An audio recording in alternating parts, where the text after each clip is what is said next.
Lena isiza abantu Nazareth Gardening Project ekhiqiza imifino nommbila. Ithi yasabela kuyikhwelo leSilo esakhothama lokuthi impilo nenkece isemhlabathini.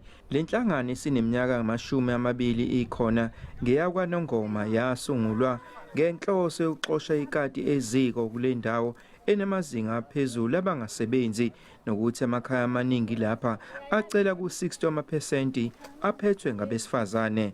Usize kakhulu umdlokombane ongangokuba njengoba ngasekho nje isikhala sikhulu kakhulu ngokuba ubesibona emgwaqeni sidayisa nokuba nje siqala ukulima uyo besikhuthaza ngezolimo ukuthi awuyikho enye imali eyophuma eceleni eyofika ivela ngengxenye igeja kuphela into yokusiza. Labalimi bathi Isilo sabazamela inkampani zasondini nakwaNongoma ukuze zithenge imikhiqizo yabo.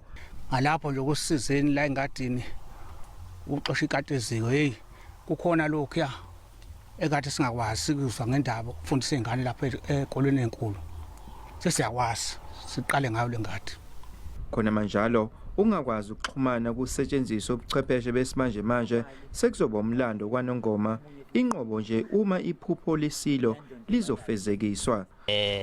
Kwaqala lapho ukuthi kube khona ukuthi ke sikaleke lo msebenzi lapho siletha khona ke ingqalazinda imbhoshongo le ama network tower okuyiwo enza isiqiniseko ukuthi kuba nakho ukuxhumana.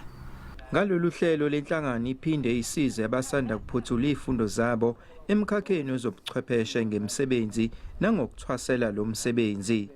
Eyindabeni ze SABC nginguvusi Khumalo kwaNongoma.